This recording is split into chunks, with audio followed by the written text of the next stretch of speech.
हरे कृष्णा। आप सभी का हमारे YouTube चैनल पर हार्दिक स्वागत है। इससे पहले की वीडियो को भी प्यार देने के लिए और अपने इतने सारे कमेंट और आशीर्वाद देने के लिए भी आपको हार्दिक आभार। आज आप रसपान करेंगे कार्तिक मास महात्म्य के अध्याय 16 का और आप सुनेंगे कान्हा जी और कुम्हार की बहुत ही सुंदर कहानी। इससे पहले की वीडियो में आपने जाना था कि किस प्रकार देवर्षि नारद ने राजा पृथु को एकादशी व्रत का महात्म्य और राधा रानी भगवान कृष्ण को इतनी प्रिय क्यों है इसका रहस्य बताया था। अब महाराज पृथु ने देवर्षि नारद से पूछा, हे देवर्षि, यम पंचक काल में दीपदान का क्या महत्व है और विधान है? कृपा करके मुझे अब इस बारे में भी बताइए। तब नारद जी कहने लगे, हे राजन, कार्तिक मास के कृष्ण पक्ष की त्रयोदशी तिथि से लेकर शुक्ल पक्ष की द्वितीया तक 5 दिन यम पंचक कहलाते हैं। इन दिनों में धनतेरस की रात को यमराज के निमित्त दीपक जलाने से यमराज प्रसन्न होते हैं और अकाल मृत्यु आदि नहीं होती। इसके अगले दिन कार्तिक कृष्ण चतुर्दशी को नरक चतुर्दशी भी कहते हैं। इस दिन तिल का तेल, अपामार्ग और दूर्वा आदि लगाकर स्नान करना चाहिए। स्नान करने के बाद दक्षिण दिशा की ओर मुंह करके अपसव्य होकर अर्थात कमर तक पानी में खड़े होकर जल में तिल मिलाएं और 3-3 अंजुलि से यमाय, धर्मराजाय, मृत्यवे, अंतकाय, कालाय, सर्वभूतक्षाय, औदुम्बराय, दघनाय, परमेष्टिने, व्रकोदराय, चित्राय, चित्रगुप्ताय इन नामों से यमराज को तर्पण करें। फिर सायंकाल ब्रह्मा जी, श्री हरि, शिवजी और दुर्गा जी के मंदिर में तथा वृक्ष, सभा, गौशाला, बगीचे, नदी, तालाब, कुआं, बावड़ी, गली, चौराहा, खेत, शमशान आदि में दीपक जलाएं और रात को श्री लक्ष्मी जी की पूजा करें। यदि शस्त्र से किसी की मृत्यु हुई हो तो उसके निमित्त भी चतुर्दशी को दीपदान करना चाहिए। इससे अक्षय पुण्य फल की प्राप्ति होती है और दिवंगत आत्मा को मोक्ष मिल जाता है। इसके बाद कन्या, ब्रह्मचारी और तपस्वियों को भोजन कराएं। इससे यमलोक ना जाकर शिवलोक की प्राप्ति होती है। कार्तिक की अमावस्या अर्थात दीपावली के दिन भी स्नान आदि से निवृत्त होकर पितरों का पूजन और श्राद्ध करके ब्राह्मणों को भोजन कराएं। फिर सायंकाल घर, तुलसी जी के पास में देव स्थान, शमशान, नदी, पर्वत, चौराहा और गौशाला में दीप जलाएं।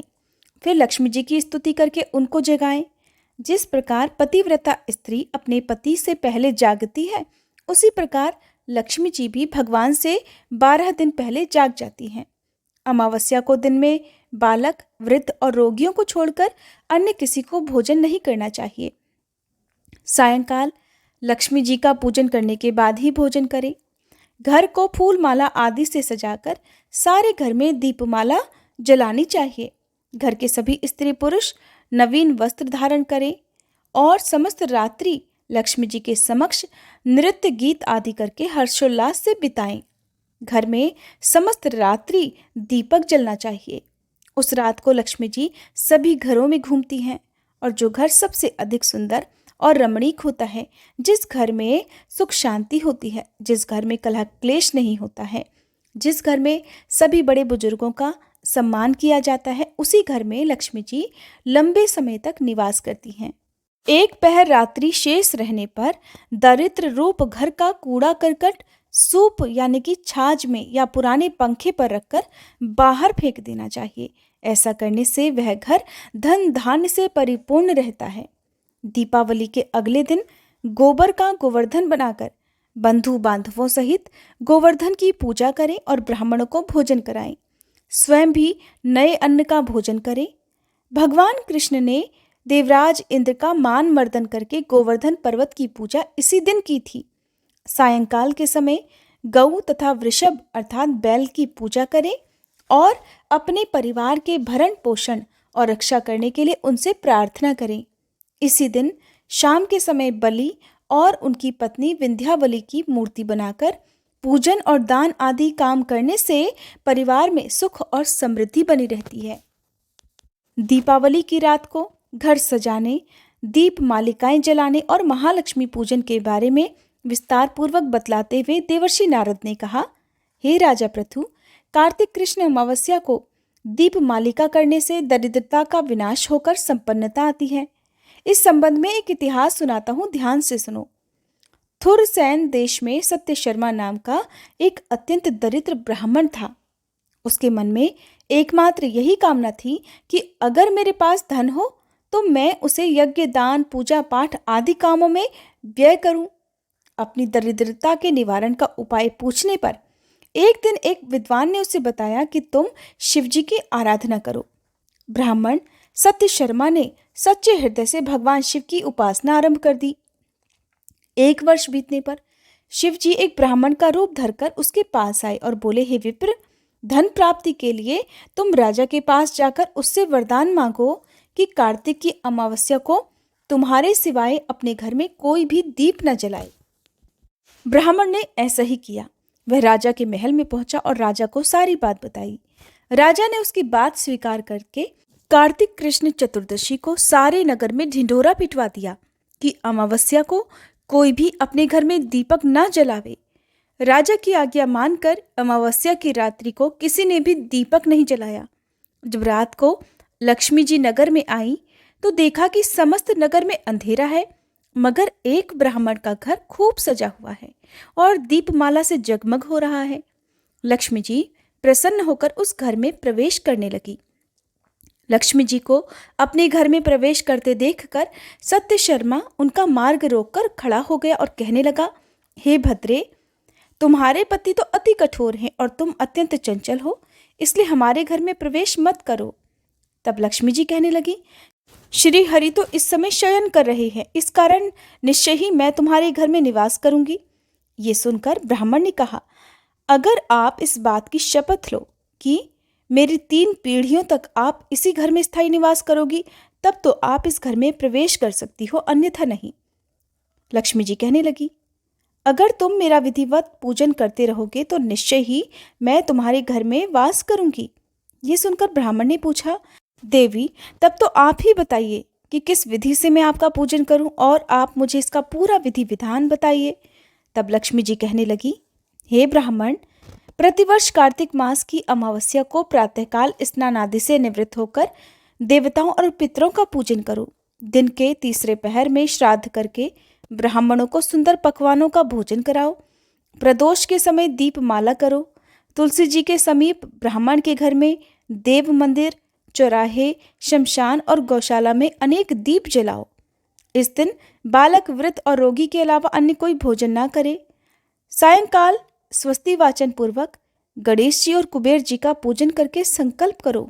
फिर लक्ष्मी जी का पूजन करके इस प्रकार कहो कि कमल के आसन पर विराजमान, कमल के फूलों की माला धारण करने वाली, कमल जैसे नेत्र, गंभीर नाभि, स्तन के भार से नम्र, सुंदर वस्त्रधारी, देवताओं के हाथियों द्वारा मणियुक्त घड़ों से स्नान करने वाली, हाथ में कमल का फूल लिए ऐसी माँ लक्ष्मी मेरे घर में निवास करें। सबसे पहले लक्ष्मी जी को आसन दो, फिर पाद्य, अर्घ्य, आचमन, स्नान, वस्त्र, धूप, दीप, नैवेद्य, जल, पान और सुपारी, इन सभी वस्तुओं को अर्पित करके नमस्कार करो, दीप जलाओ और समस्त रात्रि भगवान का और देवी लक्ष्मी का कीर्तन करो। इस प्रकार कुबेर देवता और लक्ष्मी जी का पूजन करके ब्राह्मणों को भोजन कराने के बाद बंधु बांधवों सहित स्वयं भी भोजन करो। सत्य शर्मा ने विधिवत इसी प्रकार किया, जिससे उसके यहाँ काफी धन धान्य हो गया। इसके बाद उसने अनेक यज्ञ और अन्य धार्मिक कार्य किए। जीवन के संध्या काल में सत्य शर्मा विरक्त होकर मथुरा चला गया और वहीं पर समाधिस्थ होकर विष्णुलोक को प्राप्त हुआ। नारायण नारायण। आज का अध्याय समाप्त हुआ। अब सुनिए कान्हा जी और कुम्हार के मटके की कहानी। कहानी सुनाने से पहले हर बार की तरह विनम्र अनुरोध है कि अब तक भी अगर आपने इस वीडियो को लाइक नहीं किया है तो प्लीज़ जल्दी से वीडियो को लाइक कर दीजिए। आज की ये कहानी है हमारे नटखट कान्हा जी के बचपन की। बचपन में कान्हा जी बहुत ही शरारती हुआ करते थे। आए दिन कान्हा जी के नए नए उल्हाने लेकर गोपियाँ यशोदा मैया के पास आती ही रहती थी। इन्हीं उल्हानों से तंग आकर एक दिन यशोदा मैया छड़ी लेकर कान्हा जी के पीछे दौड़ गई और मैया से भागते भागते कान्हा जी कुम्हार के घर में घुस गए। उस समय कुम्हार अपने काम में व्यस्त था, वह मटके बना रहा था। पर जब थोड़ी देर के बाद कुम्हार की नज़र भगवान पर पड़ी तब वह इतना प्रसन्न हो गया कि आपको क्या बताएं। क्योंकि साक्षात भगवान जो उनके घर पधारे थे।